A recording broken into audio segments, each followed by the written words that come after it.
प्रेम से बोले आनंद कंद भगवान की जय। जग जननी श्री माता जी की जय।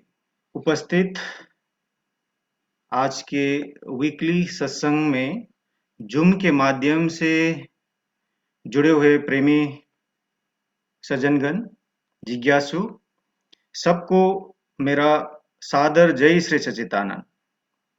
आज के कार्यक्रम को शुरू करते हैं गुरु वंदना से। गुरु वंदना गाने के लिए मैं उत्तम गिरी जी को अनुरोध करता हूँ। बोली श्री सद्गुरुदेव महाराज जय। नव दुर्गा भवानी माता जी को जय।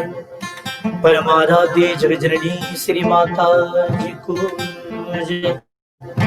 भगवान श्री पशुपतिनाथ को जय। पूज्यवर संत महात्मा को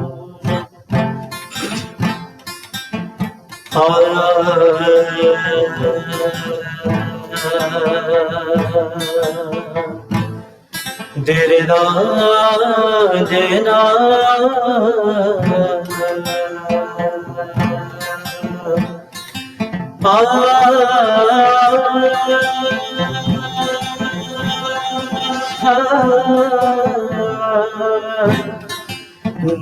देना देना देना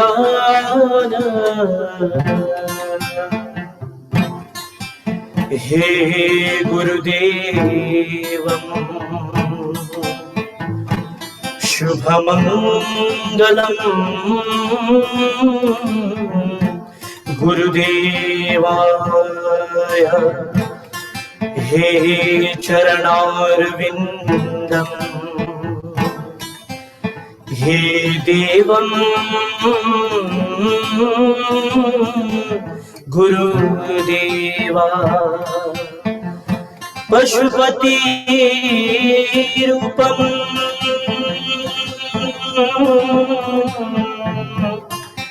कल्याणरूपम हे देवै सदा वन्दिता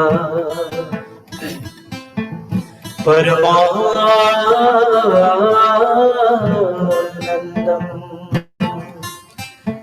गुरुर्ब्रह्मा गुरुर्विष्णु गुरुर्देवा महेश्वर गुरुर्साक्षात् परं ब्रह्म तस्मै श्री गुरुवे नमः। अखण्डमण्डलाकारम् व्याप्तं येन चराचरम् तत्पदं दर्शितं येन तस्मै श्री गुरुवे नमः। सद्गुरु चरण कमल बलिहारी गुरु चरण कमल बलिहारी रे बलिहारी रे बलिहारी रे बलिहारी रे बलिहारी रे गुरु चरण कमल बलिहारी रे सद्गुरु चरण कमल बलिहारी रे।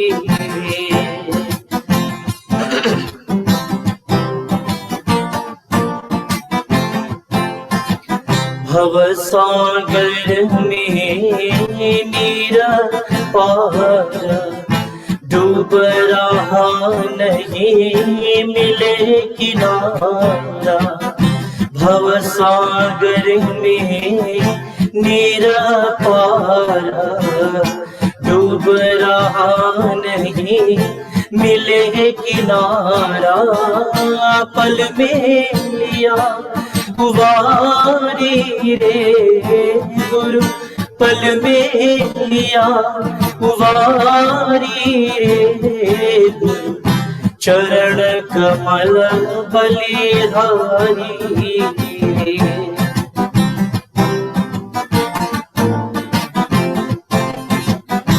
काम क्रोध मद लोभ लुटेरे जन्म जन्म की बैरी मेरे सबको दीना वारी रे गुरु सबको दीना वारी रे गुरु चरण कमल बलिहारी रे।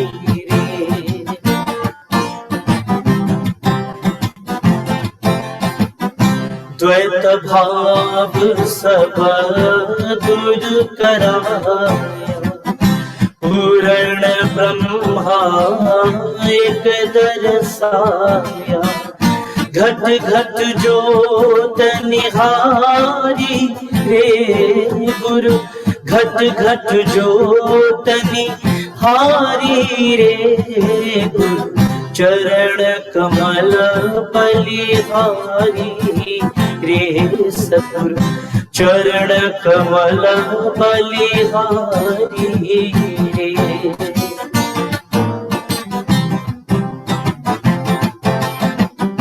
युग युग गुरु देव बताए ब्रह्मानंद शांति मन आए मानुष देह सुधारी रे गुरु मानुष देह सुधारी रे गुरु चरण कमल बलिहारी रे सतगुरु चरण कमल बलिहारी रे।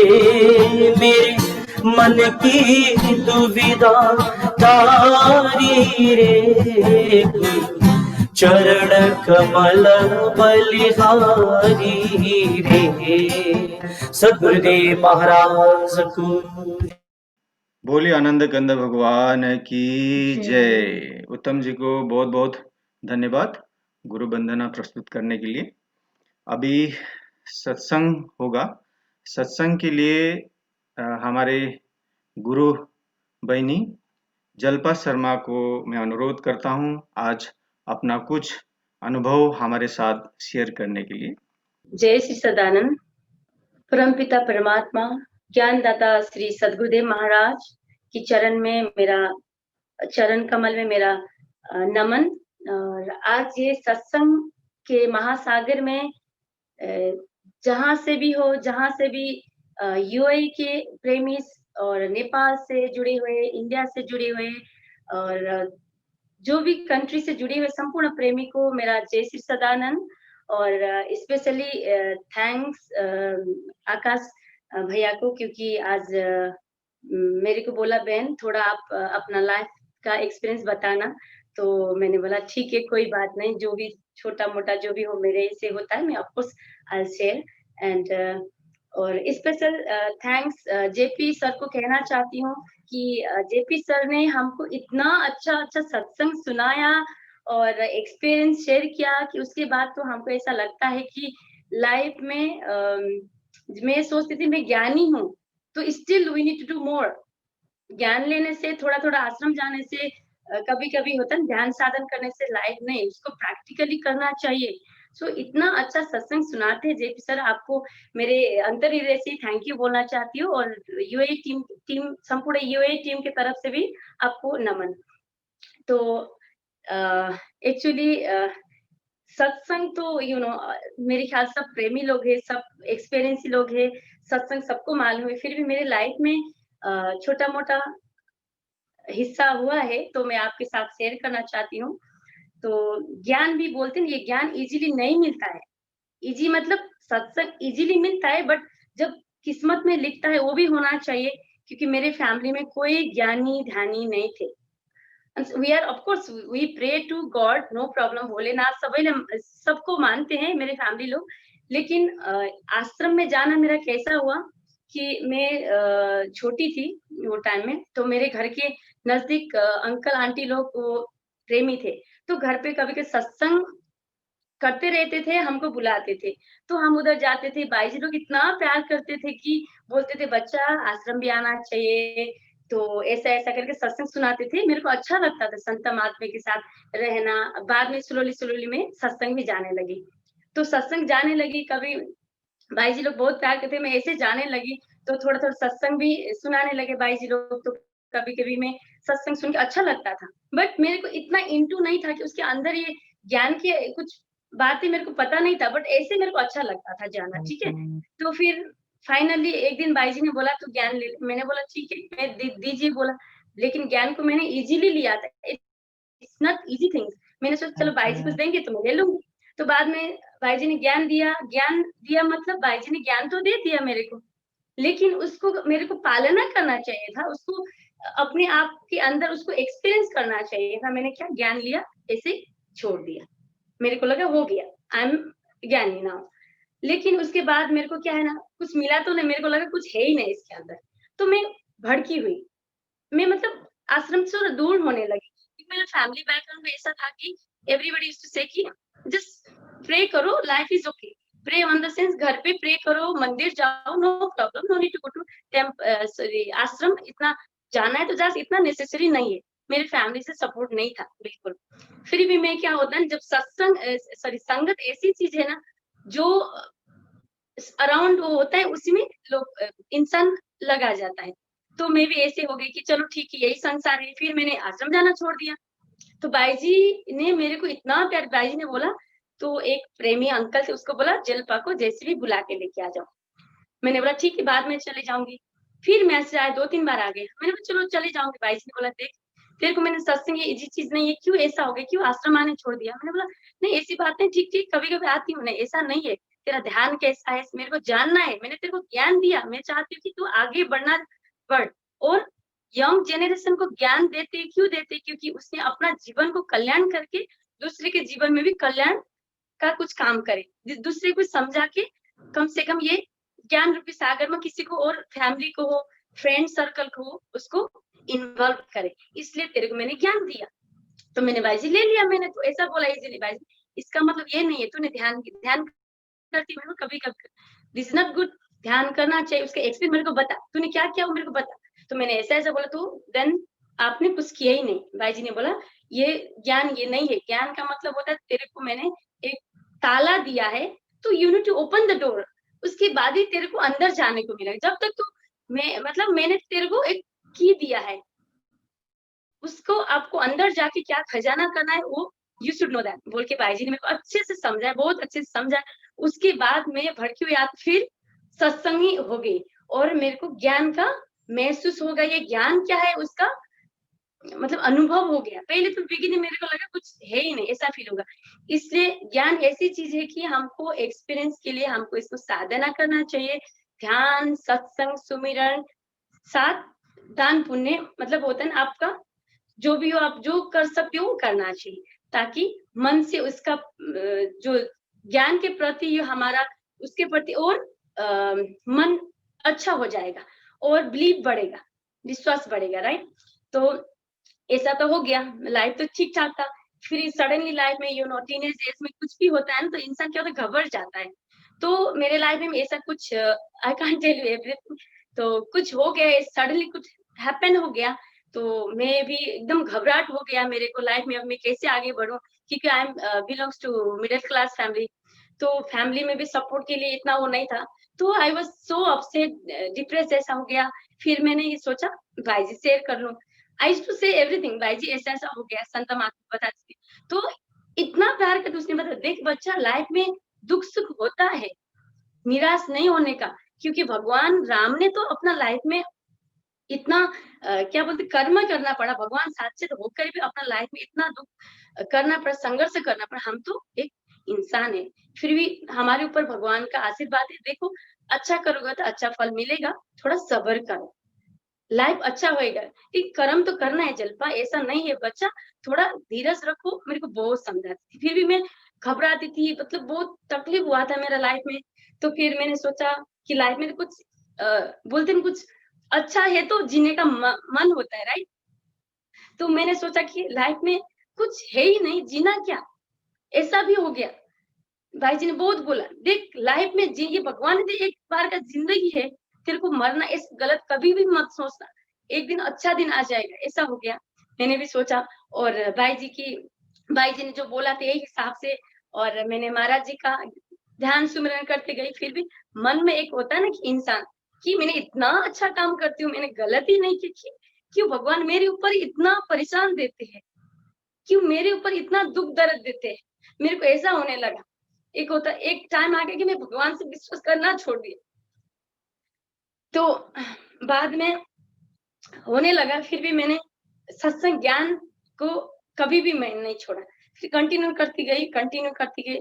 दिन आ गए, of course it will, we need to wait, right? तो दिन अच्छा आ गया।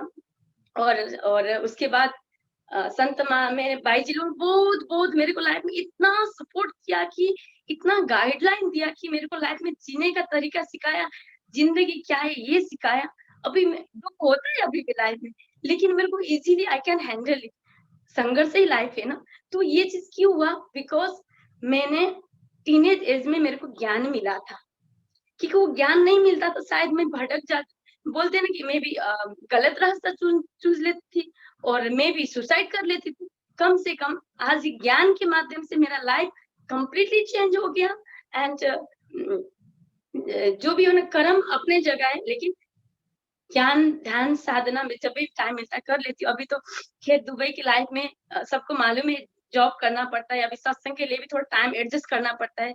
तो अभी कभी कभी ये ट्यूसडे का प्रोग्राम जब जेपी सर आते हैं ना, वो टाइम में मैं चाहती हूँ कि देखूं, फेस टू फेस देखूं, फिर भी मेरे को नहीं मिलता क्योंकि मेरा जॉब ऐसे है। और फिर भी मैं साइड से वीडियो ऑफ करके सुन लेती हूँ सत्संग। कभी कभी नहीं होता तो मैं आकाश भाई के लिए पूछ लेती हूँ कि आकाश भैया आज का सत्संग क्या होता है, सॉरी मैं तो आने को नहीं मिला मेरे को, ऐसा बोलती हूँ। देखिए लाइफ में बहुत चीज होता है, और मेरे को आपको छोटा सा, आई नो जेपी सर अपना एक्सपीरियंस से हमको बताएंगे, और मैं छोटा सा मेरा एक्सपीरियंस बताना चाहती हूँ। क्या हुआ रिसेंटली, लास्ट ईयर की बात है। मैंने सोचा हमारा शेष जी महाराज जी का शादी की बात है, तो जाने का टाइम हो गया। देखिए मेरे को प्रॉब्लम हो गया, टिकट हो गया, सब कुछ हो गया, जाने के लिए मुश्किल हो गया, बहुत मुश्किल हो गया कि क्योंकि मेरे बॉस ने मना किया, क्योंकि he went outside the country, and मैं नेपाली होने की वजह से दे सेइंग कि you can't visit India Dubai से, क्योंकि आपको एनएससी लेटर चाहिए, embassy Nepal embassy from Delhi. तो वो भी नहीं हुआ, परेशान हो गए। परेश अंकल ने बोला बच्चा जाना चाहिए आप लोग को, आपको ये तो बहुत अच्छा अपॉर्चुनिटी है, हमेशा नहीं आता है, ऐसा बोला। और आकाश भाई और अंजित दीदी ने बोला ट्राई करो, क्योंकि ये बहुत अच्छा चांस है कि हम सब साथ में जा रहे हो, इतना अच्छा टाइमिंग है, कभी नहीं आता है। बोला मन में जाने का दिल हो रहा है, फिर भी नहीं हो रहा था। फिर finally you know miracle happened, मेरे को एनओसी भी मिल गया। जाने के लिए थोड़ा तकलीफ हो गया, मेरे को बॉस ने जाना नहीं दिया, फिर भी मैं जैसे तैसे चली गई, ठीक है। तो मन में अशांति तो हो गया, मैं चली तो गई, लेकिन मैं इतना हैप्पी नहीं थी। उधर जाने के बाद इतने चले गए, हम दिल्ली पहुंच गए, फिर उधर जाने को हरिद्वार भी पहुंच गए। उसके बाद हम मेहंदी सेरेमनी के डे पहुंच गए थे, ठीक है। तो मन में थोड़ा होता है ना कि एकदम अजीब सा फीलिंग, बहुत अच्छा लग रहा है सबको देख के, फिर भी मेरे को असंतुष्ट हो रहा है कि मैं बॉस को मतलब बॉस ने इतना अच्छे से बताया, मतलब जाने को मेरे को वो नहीं दिया, और प्लस मेरा एनओसी का भी प्रॉब्लम है। फिर मैं पहुंच गई, घबराहट हो रहा था, थोड़ा मन में थोड़ा उमंग इतना नहीं हो रहा था। तो सडनली वो प्रोग्राम के बाद हम इधर रह रहे थे, यूए टीम तो आपके यूके टीम सब इधर ही थे। सडनली महाराज जी का आगमन हो गया, तो सब लोग थे, मैं बहुत हो रहा था। फिर सब लोग थे तो महाराज को देखते, आप लोगों को तो पता है, बहुत ऐसे हो गया कि देखते रहे, देखते दर्शन किया। और उस थोड़ी देर मालिक ने क्या बोला, तुम दुबई से हो ना, ऐसा बोला। मैंने बोला जी मालिक। बोला तो कैसे, सब कुछ ठीक ठाक है, अच्छे से आ गए, ऐसा बोला मेरे को। तो मेरा आंख भर गया। और अंजित दीदी ने बोला जल्पा यू सी, मालिक को पता है, अंदर उनको पता है कि आप कौन सी मुसीबत में। अभी टेंशन लेने का जरूरत नहीं है, ही नो दैट इतने लोग बैठे, आपको कुछ इट मीन टू से ही इज अंतर्यामी। देखो बिलीव होना चाहिए, और जैसे जेपी सर बोलते हैं ना कि एक्सपीरियंस करना चाहिए, मतलब विश्वास के साथ साथ चीज को अपने आप के ज्ञान ध्यान सुमिरन करोगे ना, you will come to no.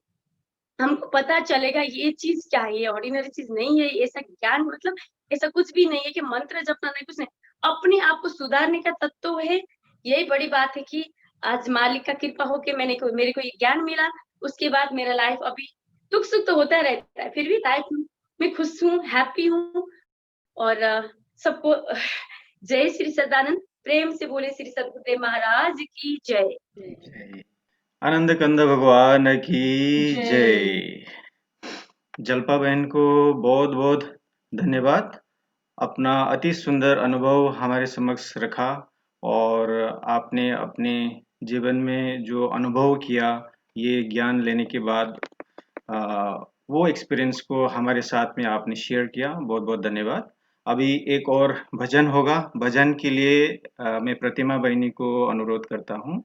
प्रेम से बोलिए सदगुरुदेव महाराज की जय। आदि शक्ति जगत जननी माता जी की जय। गुरु माता पिता गुरु बंधु सखा, तेरे चरणों में स्वामी मेरा कोटि प्रणाम। तेरे चरणों में स्वामी मेरे कोटि प्रणाम। प्रियतम तुम्ही प्राणनाथ तुम्ही, प्रियतम तुम्ही प्राणनाथ तुम्ही। तेरे चरणों में स्वामी मेरी कोटि प्रणाम। तेरे चरणों में स्वामी मेरे कोटि प्रणाम।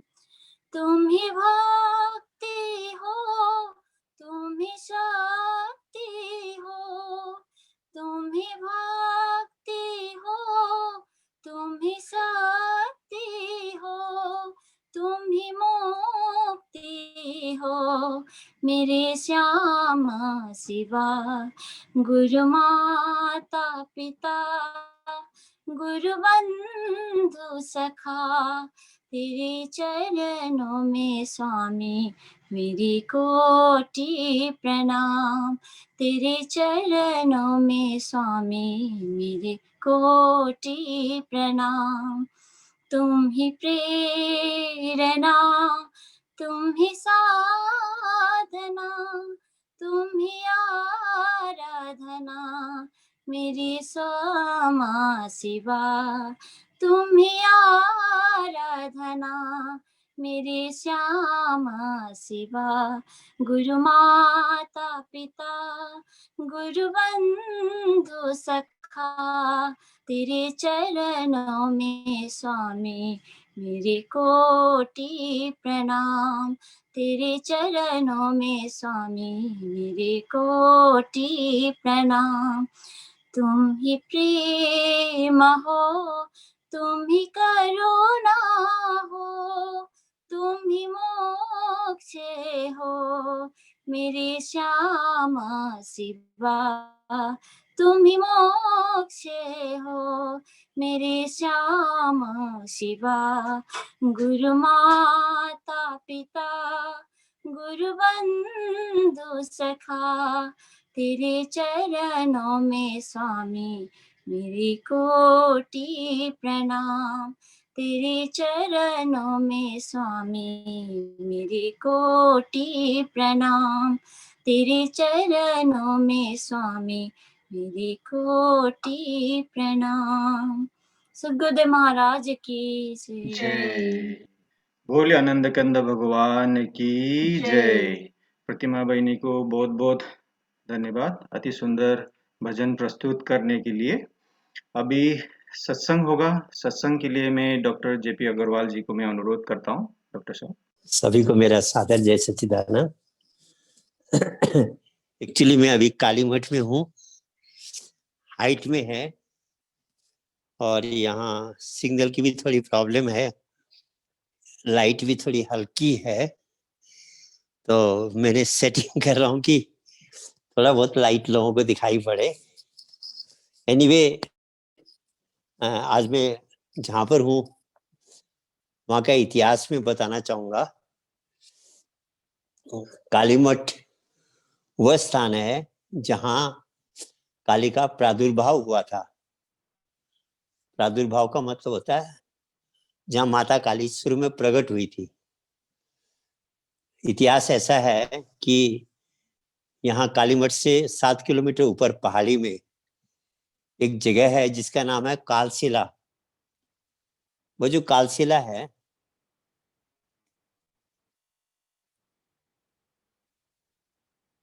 वो जो कालशिला है उस कालशिला पे कहते हैं माँ दुर्गा पहले प्रकट हुई। जब देवताओं ने महिषासुर के आतंक से परेशान हो गए तो उन्होंने जब देवी की प्रार्थना की तो माँ दुर्गा प्रकट हुई। और वो जब नीचे आने लगी रास्ते में महिषासुर ने, मैं शॉर्ट में जा रहा हूँ, महिषासुर से उनका संघर्ष हुआ और महिषासुर का वध किया माता ने। उसके बाद जब रक्त बीज को मारने लगी तो जितना रक्त बीज को मारती थी उतने, जहां उसका ड्रॉप गिरता था ब्लड का, उतने ही रक्त बीज पैदा हो जाते थे। तो माँ परेशान हो गई। तो अपनी शक्ति को जब उन्होंने कंसेंट्रेट किया तो वह काली बन गई। अब देखिए कितनी साइंटिफिक बात हमारे शास्त्रों में लिखी हुई है। जब अपनी एनर्जी को कंसेंट्रेट किया तो काली हो गई। अभी साइंस इस बात को एक्सेप्ट कर रहे हैं कि स्पेस में ब्लैक होल्स हैं। वो ब्लैक होल क्या है? एनर्जी का मोस्ट कंसेंट्रेटेड फॉर्म है।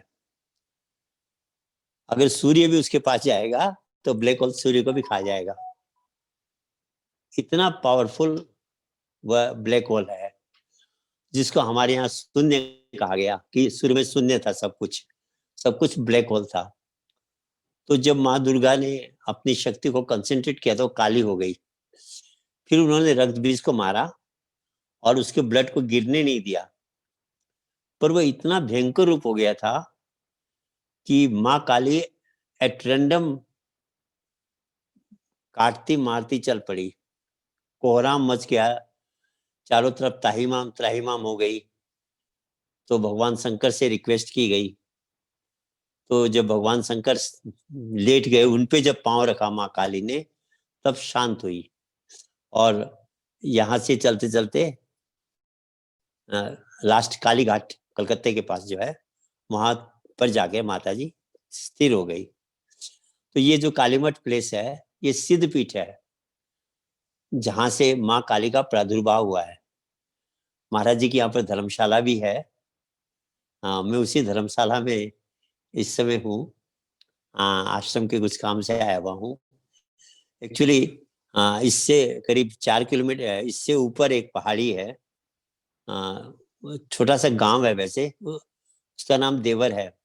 वहां से केदारनाथ की पहाड़ियां, जो केदारनाथ का मंदिर है, उसकी जो हिमालय की चोटियां हैं वह आमने सामने दिखाई देती है। मैंने अपने उसमें पेज में डाल भी रखी है फोटोज, वह वहां से खींची हुई फोटोज है। तो वहाँ आश्रम बन रहा है महाराज जी का, स्पेशल मेडिटेशन आश्रम बन रहा है स्पेशल। उसके संदर्भ में इंजीनियर लोग आ रखे हैं, आर्किटेक्चर लोग आ रखे हैं। उन सबको आज भी हमने जमीनी प्लेस दिखाया, कल भी इंजीनियर्स को लेके जा रहे हैं। तो उस प्रोजेक्ट के सिलसिले में यहाँ आया हुआ हूँ। नेट की भी बहुत प्रॉब्लम थी, कैसे करके गुरु महाराज जी कृपा से नेट चालू हो गया। नहीं तो मैं सोच रहा था पता नहीं आज का प्रोग्राम भी मिस होगा। और एनीवे तो पर होता क्या है कि हम बाहर की पूजा तक सीमित रह जाते हैं। माँ काली यहाँ प्रकट हुई, ये बात सारी सच है। आज भी माँ काली का मंदिर है। मैं ठीक मंदिर के सामने ये धर्मशाला है जहाँ सुबह शाम आरती होती है माता की। पर काली के 2 स्वरूप, एक बाहर है एक अंदर है। आज हम बाहर वाले सीमित हो गए, अंदर वाले को छोड़ दिया। और इस संदर्भ में मैं रामकृष्ण परमहंस की कथा सुनाना पसंद करूंगा। रामकृष्ण परमहंस जब माँ काली की आराधना करते थे, उनका इतना प्रेम था माँ काली से कि माँ काली प्रकट हो गई उसी मूर्ति के अंदर में। और वार्तालाप होता था माँ काली का रामकृष्ण परमहंस का। वो माँ के प्रेम में मस्त थे रामकृष्ण परमहंस। उस समय उनका नाम गदाधर पुजारी था। एक दिन वहां घूमते हुए समय के महापुरुष तोतापुरी जी आ पहुंचे। उन्होंने जब देखा गदाधर पुजारी को तो उनको लगा कि ये तो साधक पुरुषजनों का। तो बोले आजा, मैं तेरे को एक ऐसा ज्ञान दूंगा जिससे तेरा कल्याण हो जाएगा। गदाधर पुजारी ने रामकृष्ण परमहंस ने कहा कि मुझे कोई ज्ञान नहीं चाहिए, मैं माँ काली को मैंने प्रकट कर रखा, मैं माँ काली की भक्ति से संतुष्ट हूँ। अरे बोला उससे तेरा कल्याण नहीं होगा, तेरे को मेरी बात पे विश्वास नहीं, तू माँ काली से जाकर पूछ ले। तो उन्होंने माता से पूछा, माता एक साधु आ रखा है, नंगटा साधु, वो शरीर में कपड़े नहीं है, और वो मुझे कह रहा है तू कोई, मैं तेरे को एक ज्ञान दूंगा, उस ज्ञान को ले ले। मुझे क्या जरूरत है, जब मैं आपके साथ आपकी भक्ति कर ही रहा हूँ, आप प्रकट है मेरे सामने, तो मुझे उस ज्ञान की जरूरत नहीं है बोलकर मैं मना कर रहा हूँ। पर वो कह रहा है तू माता से जाके पूछ ले। तो माँ बोलो मैं क्या करूं? अरे बोले वो ज्ञान तो बहुत बढ़िया ज्ञान है, तू जरूर ले उस ज्ञान को, जैसे भी ले। अब जब माता ये कह रही है तो रामकृष्ण परमहंस गए, बोले ठीक है मेरे को ज्ञान दे दे। ध्यान में बिठाया, तीसरा नेत्र खोल के कहा यहाँ देख, प्रकाश का दर्शन कर। बोले क्या दिख रहा है? बोला काली दिख रही है। अरे बोला प्रकाश दिखेगा। फिर प्रयास किया, क्या दिख रहा? बोला मुझे काली दिख रही है। वो गुस्सा हो गए तोतापुरी गुरु। बोला निकाल माँ को दिमाग से, तभी तेरे को प्रकाश का दर्शन होगा। बोले मैं नहीं निकाल सकता। तो बोले तू जा। वापिस गए माँ काली के पास, बोले ज्ञान ले लिया? बोले नहीं, ऐसी ऐसी बात हुई। अरे बोले तू एक बार निकाल ले, जो वो कह रहा है उसकी बात मान ले, एक बार मान ले तू, मैं कह रही हूँ तेरे को। दोबारा जाते कहते ठीक है निकालो, मुझे दो ज्ञान। बोले अब मैं माँ काली को दिमाग से हटा दिया है। तो यहाँ पर तब उनको प्रकाश का दर्शन हुआ। अब वो तो पूर्व जन्म के सिद्ध पुरुष, ज्ञान मिलते हुए उनकी तो समाधि लग गई, और समाधि में उन्होंने माँ काली को अपने अंदर ही प्रकट कर लिया। जब, क्योंकि ये कुंडलनी को भी माँ काली कहा गया है, जो कुंडलनी शक्ति है हमारे अंदर, कहते हैं वो काली है। वो जब ऊपर चलती है तो पाप पुण्य सबको खाती हुई चली जाती है। तो जब उन्होंने अंदर ही माँ काली के दर्शन कर लिए, तो एक दिन जब उस मस्ती में, जब माँ काली को रोज फूल चढ़ाते थे माता जी के मंदिर में, उस मस्ती में उन्होंने क्या किया, उस दिन फूल अपने ऊपर चढ़ा लिए कि काम माँ तो मेरे अंदर ही है, अपने ऊपर फूल डाल दिए उन्होंने। अब वहां लोगों ने देखा कि ये पुजारी पागल हो गया, माता जी के मंदिर में फूल चढ़ाने बजाय अपने ऊपर फूल डाल रहा है, ये पागल हो गया। उस दिन से उनका नाम हो गया पुजारी नहीं, गदाधर पागल पुजारी। सब कहने लगे पुजारी पागल हो गया है। और वो बातें भी ऐसी बहकी बहकी करते थे, लोग सोचते थे पता नहीं क्या बोल रहे हैं, मेंटल हो गए हैं, ऐसा सोचने लग गए थे। ऐसा जीवन बीत रहा था उनका। विवेकानंद जी इधर उधर भटक रहे थे इस खोज में कि लोग कहते भगवान है, मैं जब तक देखूं नहीं मैं मानू नहीं। इंटेलेक्चुअल थे, पढ़े लिखे थे, तो उनकी एक खोज थी कि अगर कोई कहता है भगवान है तो मुझे भगवान का दर्शन करा दे। अब वो दर्शन कौन कराए उनको? ब्रह्म समाज में गए, बड़े बड़े गुरुओं के पास गए, पूछा भैया, बोले भैया हम भगवान की बातें करते हैं, दर्शन ना हमने किया ना हम करा सकते हैं। इधर उधर घूमते घूमते ढूंढते ढूंढते उनको पता लगा कि एक पुजारी है बेलूर मठ में, वो क्लेम करता है कि मैंने भगवान को देखा है, पर लगता है वह पागल है। पर कुछ लोग कह रहे हैं कि सचमुच उसने भगवान का अनुभव कर रखा है। तो विवेकानंद जी उसके पास, तब उनका नाम नरेंद्र था, रामकृष्ण परमहंस के पास जाते हैं। तो देखते ही नरेंद्र को कहते हैं वह, अरे मैं तेरा कब से इंतजार कर रहा था, तू तो अब आ रहा है। और उनको लगा कि ये पक्का पागल है, मेरा इनका कोई परिचय नहीं, और कह रहे हैं मैं तेरा कब से इंतजार कर रहा था। खैर फिर भी उन्होंने पूछा कि क्या आपने भगवान को देखा है? बोले हाँ, जितनी नजदीकी से मैं तेरे को देख रहा हूँ उससे भी नजदीक से मैंने भगवान को देखा है, मुझे अनुभव करा सकते हैं? बोले हाँ बैठ, मैं अभी कराता हूँ। और जब विवेकानंद को रामकृष्ण परमहंस ने अपने अंदर उस प्रकाश में प्रभु का अनुभव दिया, अनुभूति दी, तो नरेंद्र से विवेकानंद बन गए और सारे विश्व में अपने गुरु का नाम भी फैलाया और ज्ञान का प्रचार भी किया। तो सज्जनों, एक्चुअली शक्ति के 2 रूप होते हैं। वैसे तो माना गया 3 रूप होते हैं, एक निराकार रूप में हमारे अंदर है, एक गुरु रूप में साकार आती है, और एक मंदिर में उनका आकार होता है। कुछ लोग कंफ्यूज होके आकार को साकार मान लेते हैं। साकार का मतलब होता है जीता जागता। उसको अगर हम अंग्रेजी में कहें तो अंदर जो निराकार है वो कैनेटिक एनर्जी के रूप में है, एनर्जी इन मोशन है, प्राइमोडियल वाइब्रेशन जिसको हम कहते हैं। और वही शक्ति जब शरीर धारण करती है उसको हमने कहा पोटेंशियल फॉर्म, पोटेंशियल एनर्जी का फॉर्म। शास्त्रों में भी ऐसा कहा है कि वह शक्ति स्वयं स्वयं पे शरीर धारण करती है।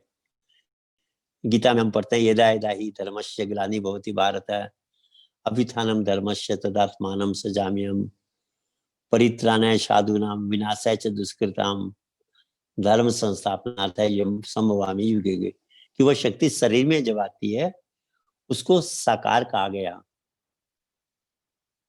और जब बाद में उसकी फोटो रखते हैं मंदिर में उसको आकार कहा गया। मंदिर की जो मूर्ति है वह साकार नहीं है, आकार है। साकार चेतन महापुरुष होता है। बाइबल में भी यही कहा, the world dwelt into the body and became flesh and give light to the world. वो जो अक्षर ब्रह्म है, प्राइमोडियल वाइब्रेशन है, जो कैनेटिक एनर्जी के रूप में हमारे अंदर है, वह शरीर में प्रवेश किया, शरीर के अंदर विचरण किया और सारे संसार को रास्ता दिखाया। तो जो भगवान का साकार रूप समय के सदगुरु होते हैं, आकार मंदिरों में होता है और निराकार रूप में हमारे अंदर है। तो निराकार का दर्शन कौन कराएगा? साकार कराएगा, और यही साकार की पहचान है। बाकी जो तथाकथित गुरु होते हैं वो दर्शन नहीं करा सकते।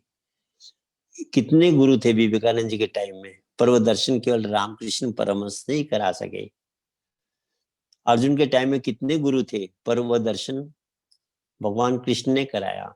कबीर के समय कितने गुरु थे, पर धर्मदास को अनुभव संत कबीर ने ही दिया। तो सदगुरु जो होता है वह साकार रूप होता है उस निराकार परमात्मा का। जब हमको साकार गुरु महाराज मिल जाते हैं तो वह हमारे अंदर निराकार का अनुभव कराते हैं, बातें नहीं करते। आज मेरी एक सज्जन से बात हो रही थी, बोले जितने गुरु हमें कहते हैं कि आप भगवान पे विश्वास करो, उनको फील करो अपने अंदर। मैंने कहा भगवान जब पराभौतिक है तो दिमाग से अगर हम उनको फील कर रहे हैं तो वह तो भगवान ही डुप्लीकेट हो गया। जो ओरिजिनल भगवान है, जो उसका स्वरूप है हमारे अंदर, ज्योति रूप है, वह बुद्धि से परे है, लॉजिकल ब्रेन से परे है। तीसरे नेत्र का खोलकर गुरु उसका दर्शन कराता है। तो तब हमको पता लगता है कि जो प्रभु को हम ढूंढ रहे हैं वो बाहर नहीं, हमारे अंदर है। तो सज्जनों, पर लोग सोचते हैं कि मेरा तीसरा नेत्र खुल गया, प्रकाश का दर्शन हो गया, मैं मुक्त हो गया। ऐसा नहीं है। हमको टारगेट मिल गया, मन को मर्ज करने का, मन को डिसॉल्व करने का, मन को विलीन करने का एक जगह मिल गई, मन को कंसंट्रेट करने का एक पॉइंट मिल गया। उस प्रकाश में हम मन को जब बार बार लगाएंगे, हमारा मन ज्यादातर लॉजिकल ब्रेन में रहता है, लेफ्ट ब्रेन में रहता है।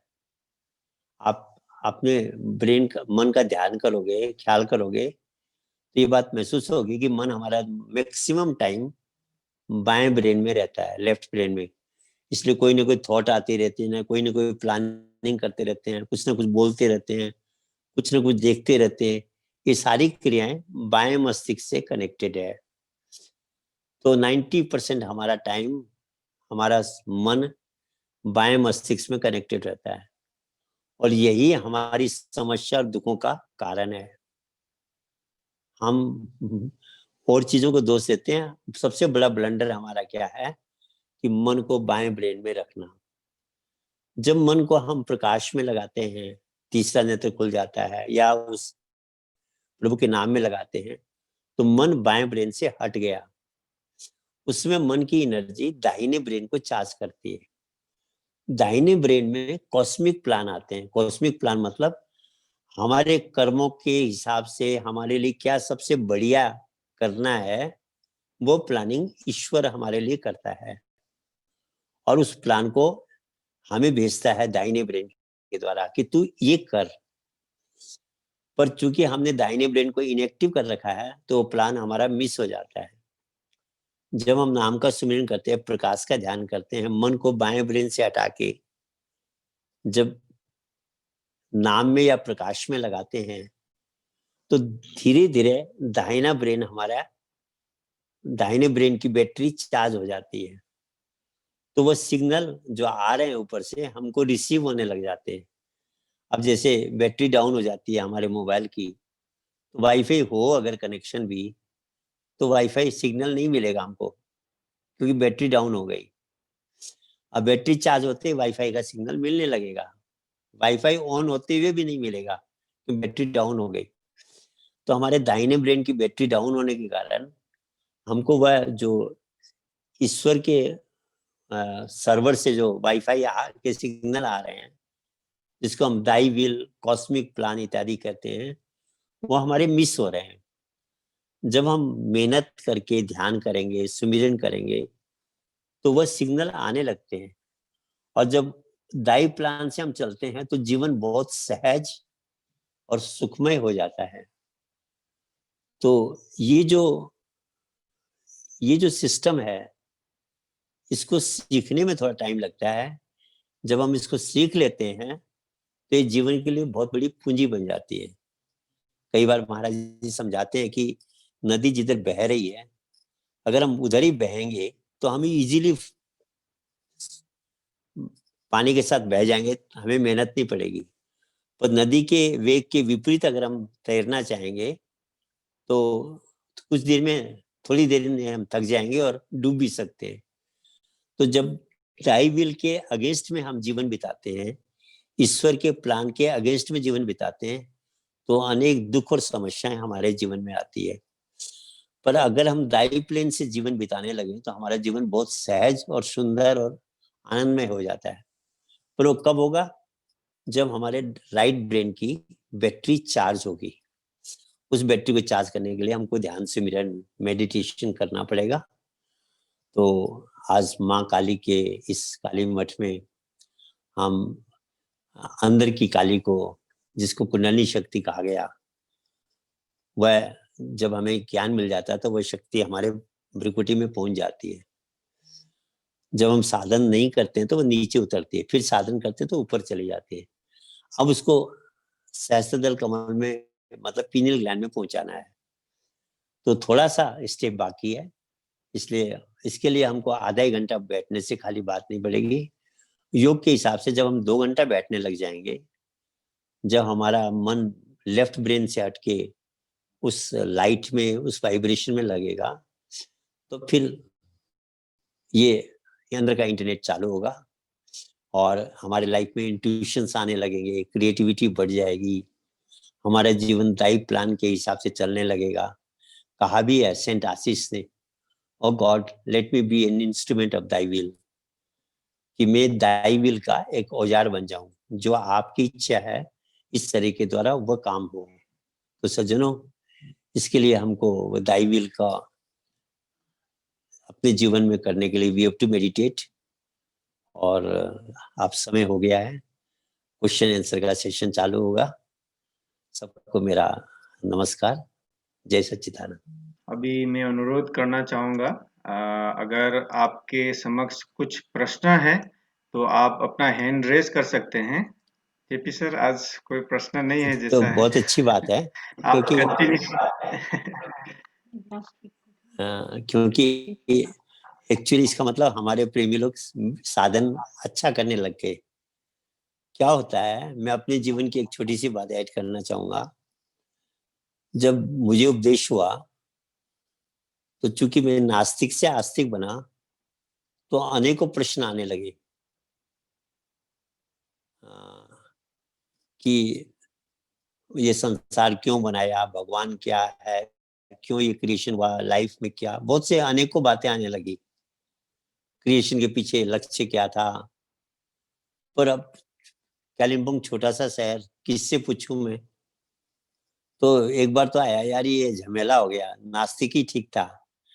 आस्तिक बनने के बाद में दुनिया भर के क्वेश्चन आने लगे, अब किससे मैं आंसर लूं। फिर भी मेडिटेशन करने से मेंटल कंसंट्रेशन बढ़ रहा था, मेंटल स्टेबिलिटी मिल रही थी। तो बीच में एक बात बोल देता हूँ, यहाँ एक प्रश्न आया, काली मठ कहाँ पर है। ये काली मठ नाम की जगह जो है, जो लोग केदारनाथ की तरफ जाते हैं, केदारनाथ जाने से पहले 50 किलोमीटर पहले एक जगह आती है जिसका नाम गुप्त काशी है। गुप्त काशी गौरीकुंड होते हुए आगे पैदल लास्ट में 14 किलोमीटर केदारनाथ मंदिर है। तो गुप्त काशी से 1 किलोमीटर पहले दाहिनी तरफ एक अलग रास्ता कटा है, करीब 15 किलोमीटर है रास्ता वह। उस रास्ते से जाने से काली मठ आता है। तो एक तरह से गुप्त काशी ऊपर हो गया, उसके ठीक नीचे काली मठ है। 15 किलोमीटर रास्ता तय करने से काली मठ आता है। तो मैं बोल रहा था कि अनेकों प्रश्न आने लगे, आंसर कहाँ से लो। पर सुबह शाम मैं मेडिटेशन में बैठता था। करीब 15 दिन बैठने के बाद में, क्योंकि उससे कंसंट्रेशन बढ़ रहा था, मेंटल स्टेबिलिटी बढ़ रही थी। तो करीब उत्तराखंड स्टेट में है ये। तो करीब 15-20 दिन के बाद एक चमत्कार हुआ। मेरे क्वेश्चन के आंसर मुझे मेरे ही अंदर मिलने लगे। अच्छा भी लगा कि देखो, मैं बाहर लोगों से प्रश्न का उत्तर ढूंढ रहा था, पर मुझे मेरे अंदर ही मिलने लगे। बहुत खुशी हुई। पर फिर एक क्वेश्चन आया कि सिस्टम क्या है, क्वेश्चन कौन करता है मेरे अंदर और आंसर कौन दे रहा है।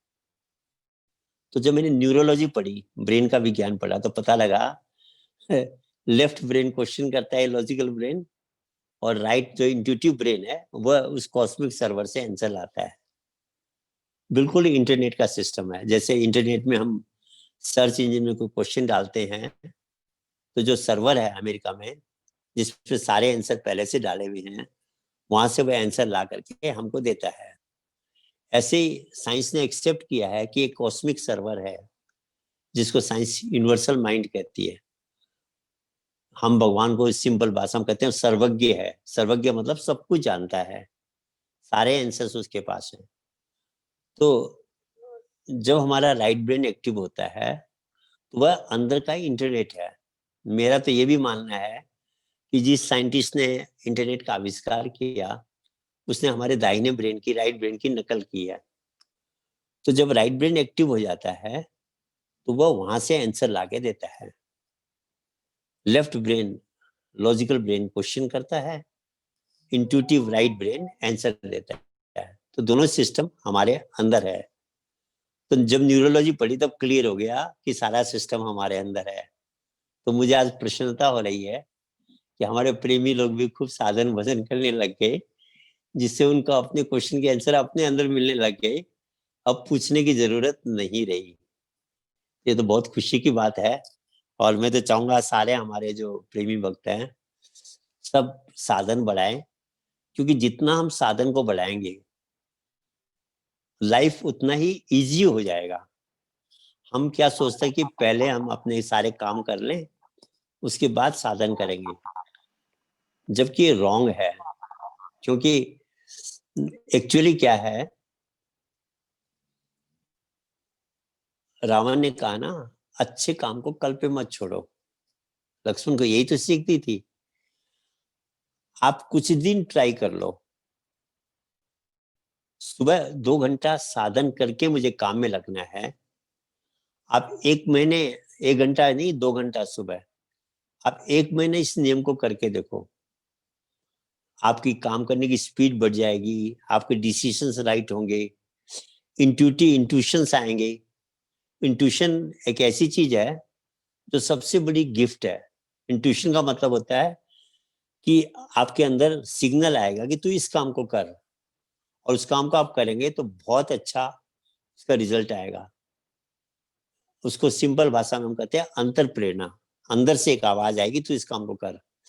पहले जमाने में कहते हैं ना, आकाशवाणी हुई कि तू ये कर। वो आकाशवाणी बाहर नहीं होती थी सज्जनों, अंदर का इंट्यूशन होता था, अंदर की आवाज है, समझो इसको। तो जितना हम ज्यादा मेडिटेशन करेंगे उतने हम इंट्यूटिव बनते चले जाएंगे, और जितने आप और हम इंट्यूटिव बनेंगे हमारा लाइफ उतना इजी, पीसफुल और सक्सेसफुल हो जाएगा। प्रश्न हाँ, आया दीजिए है? दीजिए। जी जी जी। हेलो, जय सच्चिदानंद। जय सच्चिदानंद जी। एक्चुअली आपने पार्शियल आंसर दे दिया है। मुझे क्वेश्चन था इंट्यूशन के बारे में पूछना था आपको कि अगर इंसान को इंट्यूशन आते हैं तो फिर आगे ध्यान में कैसे बढ़ना चाहिए और क्या करना चाहिए, और ऐसे क्यों आते हैं? नहीं, इंट्यूशन आना तो अच्छी बात है। इंट्यूशन का मतलब ईश्वरीय सिग्नल आया आपके पास कि आप ये काम को ऐसे करो, दैट इज कॉल्ड इंट्यूशन। तो जितना ज्यादा आप मेडिटेशन बढ़ाएंगे उतने आपके इंट्यूशंस बढ़ते चले जाएंगे। और इसीलिए कहा कि जो निरंतर सुमिरन की बात की गीता में, कि अब जितने ज्यादा आपका मन उस नाम में कनेक्टेड रहेगा, आप उसके प्लान से काम करेंगे तो इंट्यूटिव वर्किंग हो जाएगी आपकी। अगर आपने महाराज जी का जीवन देखा होगा तो इंट्यूटिव वर्किंग है, तो इंट्यूटिव वर्किंग परफेक्ट भी होती है और फास्ट भी होती है। और कोई बार कैसे पता चलेगा कि यही इंट्यूशन मुझे फॉलो करना है? हाँ, ये तो बहुत बड़े प्रश्न किया आपने। एक्चुअली क्या कि थॉट और इंट्यूशन एक जैसा होता है। ये जो मेरे अंदर विचार आया, ये इंट्यूशन था या मेरा थॉट थी, इसको करने में बहुत मेहनत है। तो जो हमारा मेडिटेशन बढ़ेगा तो धीरे धीरे हम इस बात को कर पाएंगे कि this is intuition, this is my thinking. ये डिफरेंशिएट करना बहुत मेहनत का काम है, लेकिन मेडिटेशन बढ़ाने से ये पॉसिबल है। ठीक है। Thank you, thank you. Okay, thank you very much, thank you very much. और एक और प्रश्न चैट में है। रोमा जी इजराइल से लिखते हैं, I want to know how to open third eye. एक और प्रश्न है, how to stay calm in every situation, how to avoid things which keep seeing every day.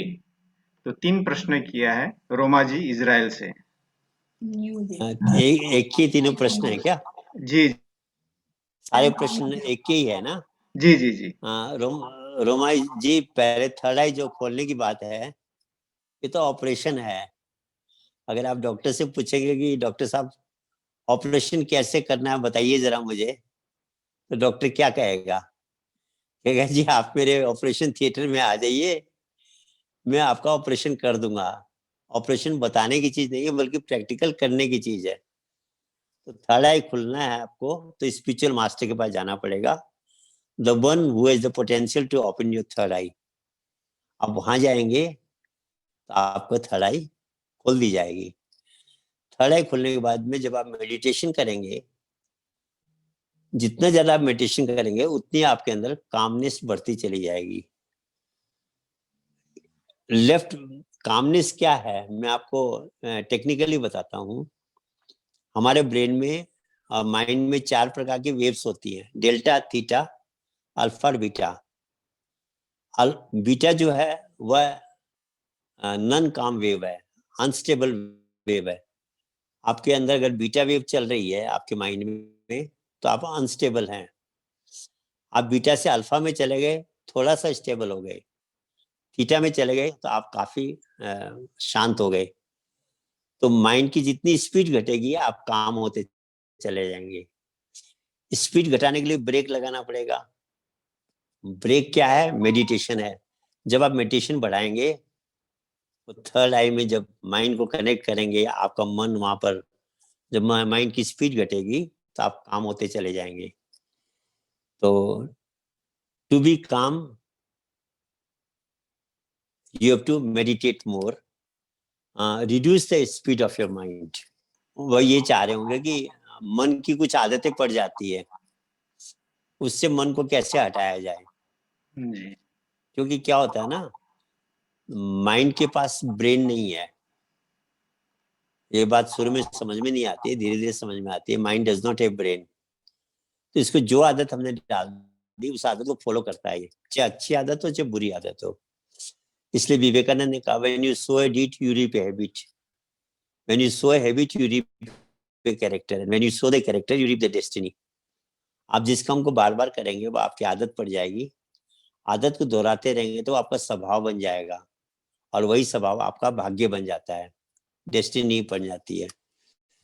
तो मन को अगर कोई गलत आदत पड़ गई है, मान लीजिए दिन भर मोबाइल के साथ रहने की आदत पड़ गई, मोबाइल देखने की आदत पड़ गई, अब वो आदत को छोड़ने के लिए शुरू में थोड़ी जबरदस्ती करनी पड़ती है। मन को उसमें न लगा के, जब हम साधना में लगाएंगे, मेडिटेशन में लगाएंगे, इस मन की आदत को धीरे धीरे चेंज होता है ये। तो जो बातें हमारे जीवन में हो रही है, जिसको हम नहीं चाहते ये ना हो, उसके लिए मेडिटेशन ही उसका सॉल्यूशन है, दूसरा सॉल्यूशन नहीं है। तो सीपी आचार्य जी पूछ रहे हैं, what are the side effects of opening third eye? अगर आप मैं आपसे पूछो भी अमृत पीने के साइड इफेक्ट क्या हैं, अगर मैं आपसे प्रश्न करूं कि अमृत पीने के साइड इफेक्ट क्या है, तो आप क्या आंसर देंगे? थर्ड आई खुलना और उस पर मेडिटेशन करना।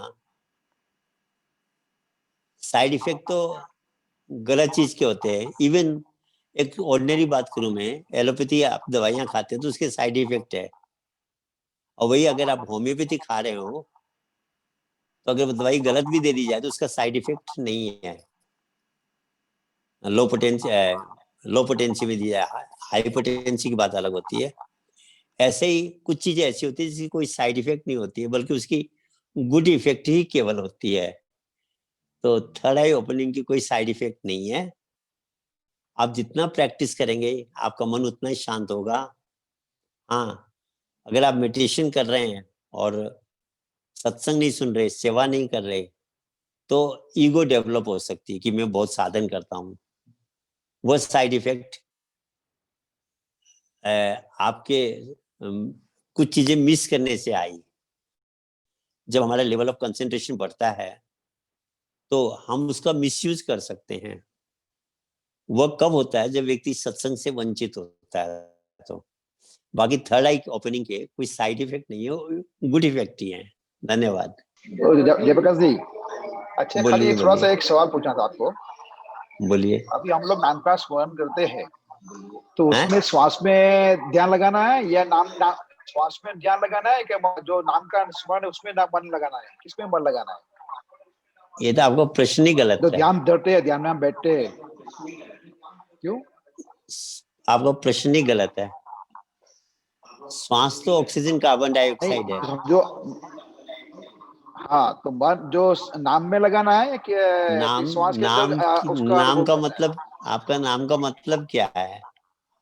नाम का मतलब वो जो वाइब्रेशन श्वासों के अंदर जिसके कारण श्वास चल रहे हैं, उस वाइब्रेशन को एक्सपीरियंस करना है केवल। हाँ, वही तो एक्सपीरियंस करना है वाइब्रेशन का।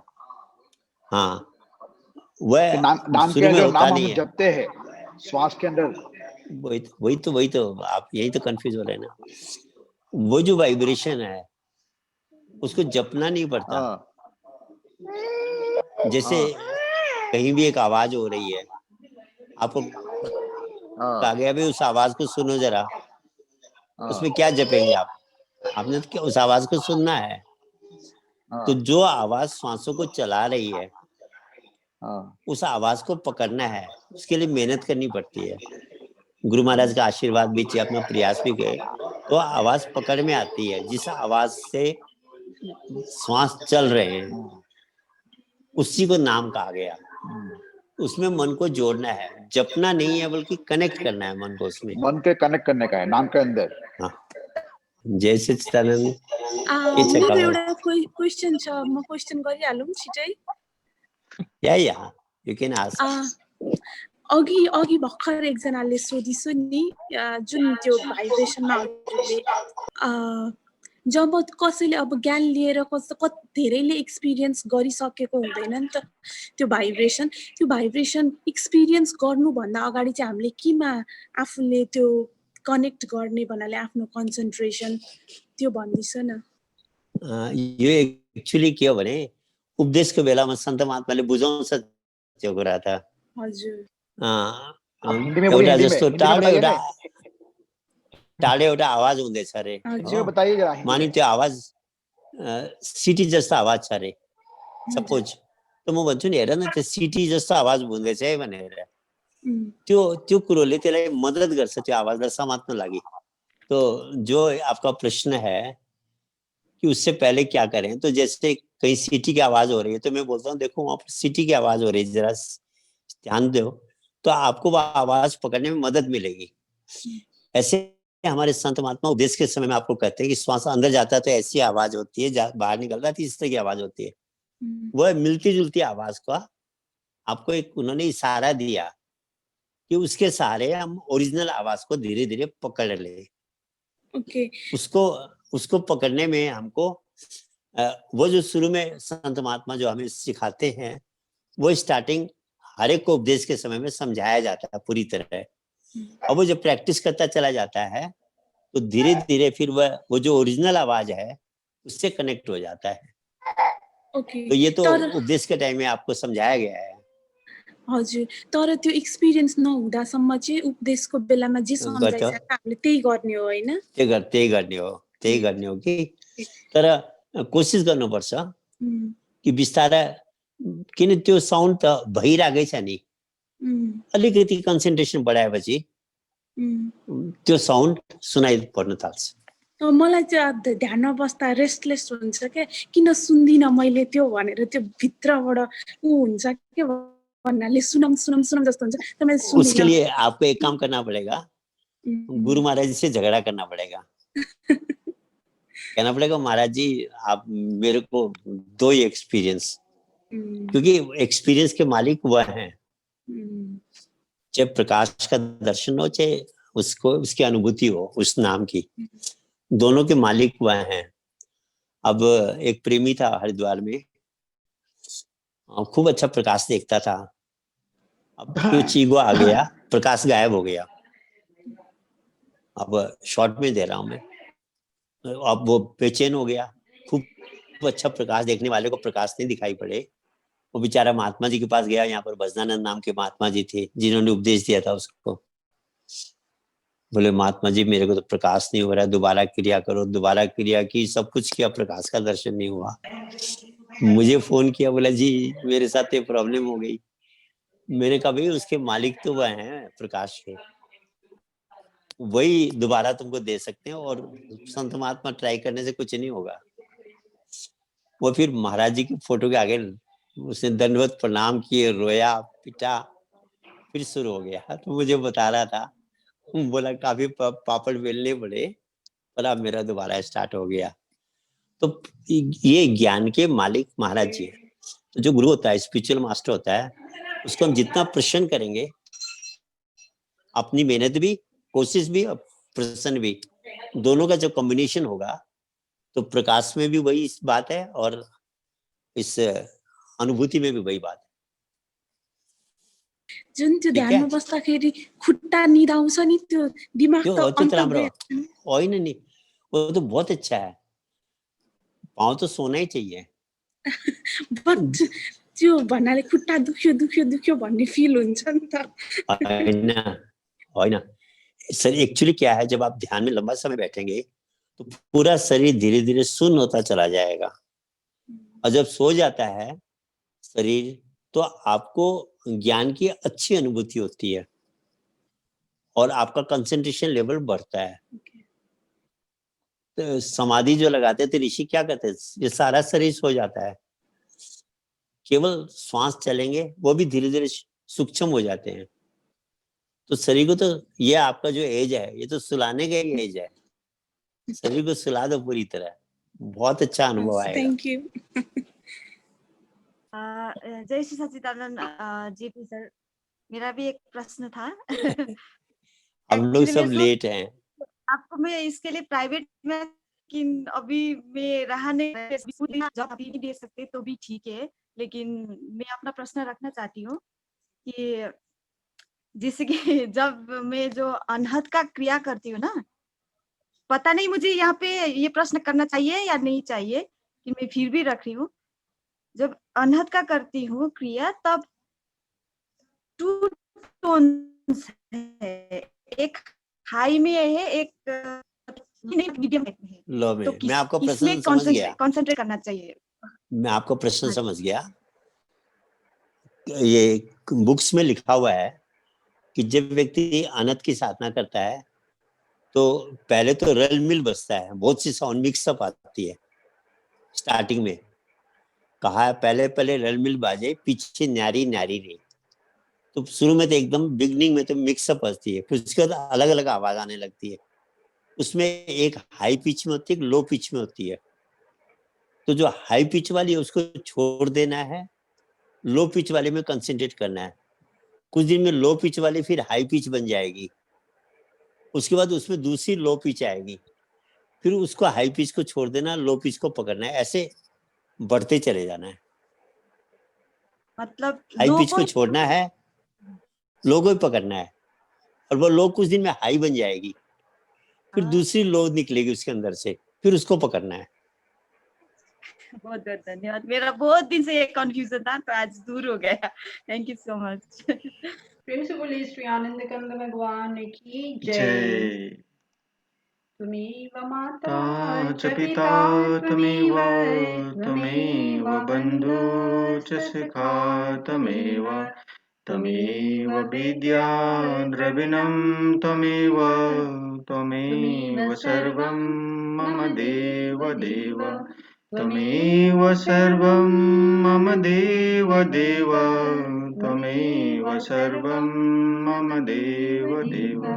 भक्ति दान में दीजिए गुरुदेवन कीजिए, और नहीं कछ चाहिए निज दिन चरणों की से। बार बार बर मागहूँ हर्ष देव श्री रंग, पद सरोजन पावनी भक्ति सदा सत्संग।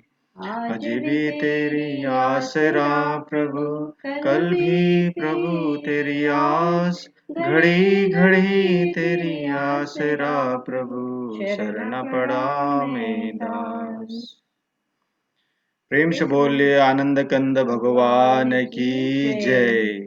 जगजननी श्री माता जी की जय।